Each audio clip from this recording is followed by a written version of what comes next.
సన్నని వెన్నెలంత మన మీద వాలాల మల్లెలైపోవాల మన మీద వాలాల మల్లెలైపోవాల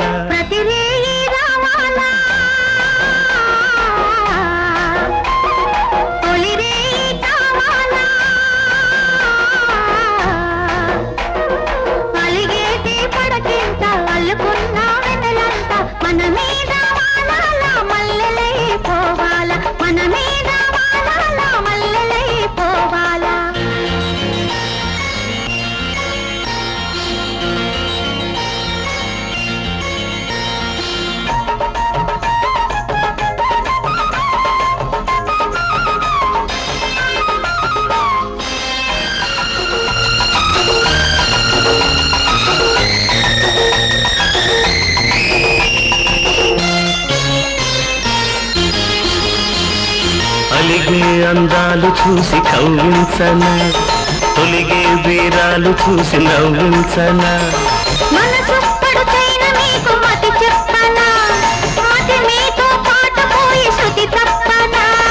మళ్ళీ తొలిరేయి మొగ్గు చూపించనా మళ్ళీ తొలినాటి సిగ్గు మొలిపించనా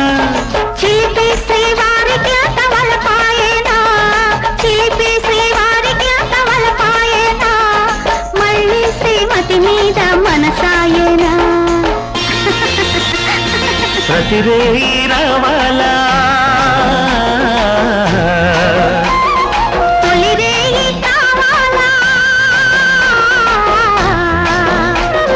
సన్నజాజి పొదరింట సన్న సన్నని వెన్నెలంట మన మీద వాలాల మల్లెలైపోవాలా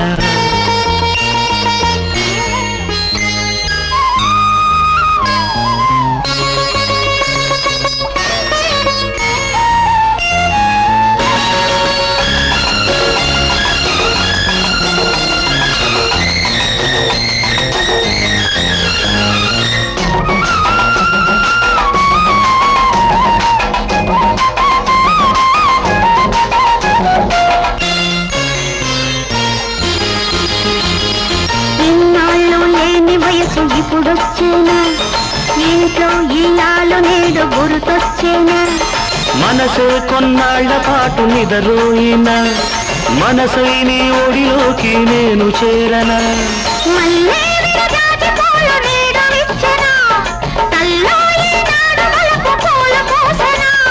నన్నే ఇన్నాళ్ళునే మరిచిపోయినా నన్నే ఇన్నాళ్ళునే మరిచిపోయినా మళ్ళీ నీ కోసమే మేలుకున్నా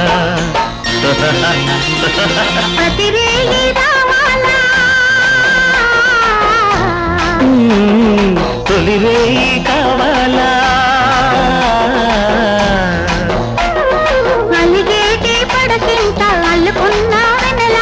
మన మీద వాలాల మల్లెలైపోవాల మన మీద వాలాల మల్లెలైపోవాలా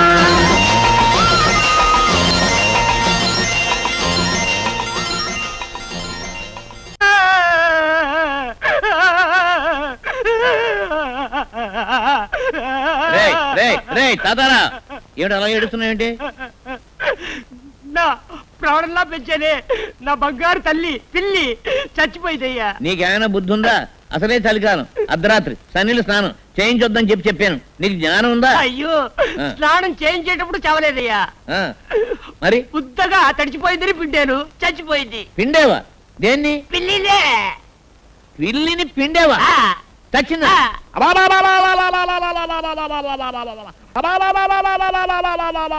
పిండడానికి ఇదేదైనా తడిగుడ్డా లేక నిమ్మకాయ బద్దరా మా ఇంట్లో పనిచేసే కుర్రాడు గురించి నాకు ఆయనకి మాట వచ్చింది. ఆయన అరిచారు, నేను అరిచాను. చివరికి నేను ఏం పశువులా కొడతారా చంపుతారా అన్నాను. అంతే, పట్టుకుని ఇలా కొట్టేశారు. మా పుస్తకాల్లో మేము కూడా ఇదే రాసాం. తర్వాత ఏం జరిగిందో చెప్పు సుజా. నేను ఏడుస్తూ వెళ్ళి పడుకున్నాను. ఆయన మెల్లిగా వచ్చి పూలు తీసి నా తల్లో పెట్టారు. ఆ తర్వాత ఏం జరిగిందో తెలియకపోతే నువ్వు పెళ్లి చేసుకోవడం వేస్ట్ అయ్యి. చూడమ్మా సుజా, కొత్తగా మేము పడకటింటి ముచ్చట్లు పార్ట్ 2 రాయిపోతున్నాం. కొత్త పాయింట్ ఒకటి డీల్ చేయబోతున్నాం. దాని పేరేమిటో తెలుసా? దూరంలో దగ్గరతనం. అయ్యో రామా, అదేమిటండి? అసలు ఏమిటంటే హస్బెండ్ అనేవాడిని కాస్త దూరంగా ఉంచితే అతను మనకు దగ్గర కావాలనుకుంటాడు. ఒక బంతిని దూరంగా ఉన్న గోడకు విసిరి కొడితే అది ఎలా మన దగ్గరకు వస్తుందో మొగుడనేవాడు కూడా అలాగే మన దగ్గరకు వస్తాడు. అంటే ఏం చేయాలంటారండి? ఏముందమ్మాయి, కొద్ది రోజులు మీ ఆయన ఏదన్నా ఊరు పంపితే నువ్వు దగ్గర లేకపోవటంతో ఒంటరిగా ఉన్న అతనికి 24 గంటలు నువ్వే గుర్తొస్తావు. పక్క చూస్తే చాలు రెక్కలు కట్టుకుని ఎప్పుడు నీ దగ్గర వాలిపోదామా అనుకుంటాడు. నా అనుభవంతో చెప్తున్నానమ్మాయి. ఇప్పుడు డాక్టర్ చదువుతున్నాడే మా రెండో కొడుకు, వాడు ఎప్పుడు పుట్టాడో తెలుసా? ఎప్పుడు పుట్టాడు? ఒకసారి మా ఆయన్ని బలవంతంగా కొడైకెనాల్ పంపించాను. ఒక్క వారం రోజులు ఒంటరిగా ఉండేసరికి అబ్బా చలి చలి చలి చలి చలి అంటూ పరిగెత్తుకుంటూ వచ్చారు. 3 రోజులు బెడ్రూమ్ లోంచి నన్ను బయటికి రానివ్వలేదు. అంతే, 9 నెలలు అయ్యేసరికి వేడి వేడిగా మా వాడు పుట్టాడు. అయితే నేను మా ఆయన్ని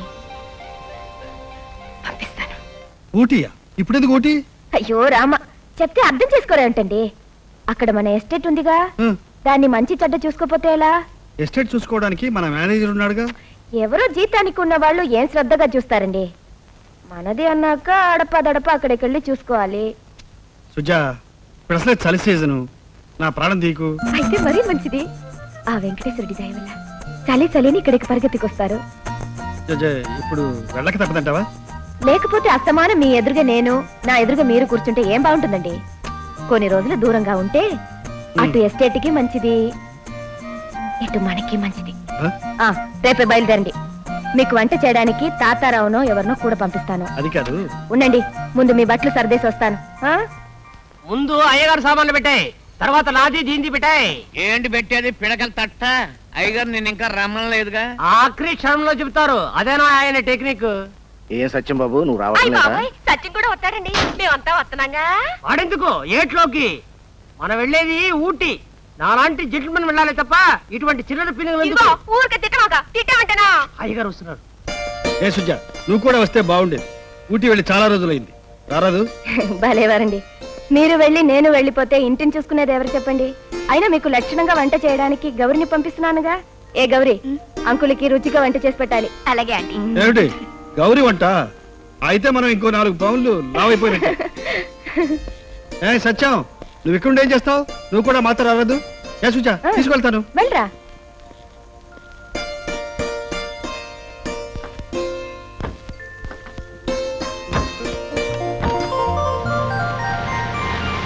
సర్దుకుని పెట్టుతో వంటింట్లోకి వెళ్ళు. నువ్వు నన్ను చూసి ఏడుస్తున్నావు, నేను దీన్ని చూసి ఏడుస్తున్నాను. ఇది వాడిని చూసి ఏడుస్తుంది. ఎప్పుడు వదులుతుందో ఈ కర్మ.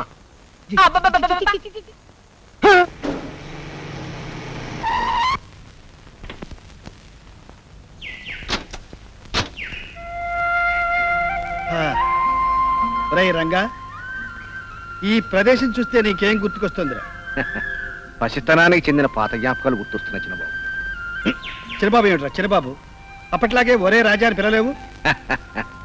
రంగా, వేసవి కాలంలో పెద్దవాళ్ళతో మనం కలిసి వచ్చినప్పుడు ఎంత అల్లరి చేసేవాళ్ళం, ఎన్ని ఆటలు ఆడుకునేవాళ్ళం. ఇదిగో అస్తమానం పరుగు పందాలు కాసేవాళ్ళం, గుర్తుందా? అమ్మ గౌరీ, పరుగు పందెంలో నాతో ఓడిపోయి ఏడుపు ముఖం పెట్టించేవాడు. చాలే, ఎప్పుడు మోసం చేసేగా గెలిచేవాడివి. ఒరే ఒరే ఒరే రాస్కెల్, పిల్లలకు తెలియదు కదా అని అబద్ధం ఆడతావా? సరే, ఇప్పుడైనా సరే రెడీరా. ఏ నేను మాత్రం భయపడతాను. నా తలకాయ చూపిస్తాను. నానా లైన్ లో నిలబడు. రేయ్, రేయ్, రేయ్, రేయ్. రెడీ 1 2 3. పరిగెత్తండి పరిగెత్తండి. రేయ్, ఆ చెట్టు తాకి రావాలరా. ఏ చెట్టు దాకా? అదేరా పెద్ద చెట్టు. నాన్న గెలుస్తారు. ఏం కాదు, ఖచ్చితంగా బాబు గారే గెలుస్తారు.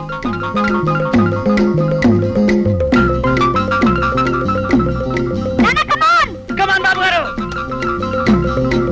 బాబు గారు గెలుస్తారు. మా నాన్నగారు గెలుస్తారు. బాబు గారు గెలుస్తారు. మా నాన్నగారు కాదు, గెలుస్తారు. బాబు గారు గెలుస్తారు. మా నాన్నగారు మా గెలుస్తారు. నాన్నగారు గెలుస్తారు. నాన్నగారా? అయ్యగారు మీ నాన్నగారా? బాబు గారు గెలుస్తారు. కమాన్ బాబు గారు. కమాన్ కమాన్ బాబు గారు. పరిగెత్తండి. వచ్చేస్తున్నారు, వచ్చేస్తున్నారు. చూసావా, బాబు గారు గెలిచారు. ఒరే, ఆ రోజుల్లో 2-3 మైళ్ళు సునాయాసంగా పరిగెత్తేవాళ్ళం. ఇప్పుడేమిటిరా ఆయాసం వస్తుంది.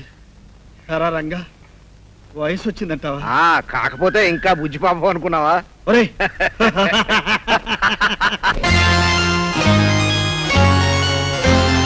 ఆనాటి ఆ స్నేహమానంద గీతం ఆ జ్ఞాపకాలన్నీ మధురాతి మధురం. ఈనాడు ఆ హాయి లేదేలనేస్తం ఆ రోజులు మును ముందుక రావేలా.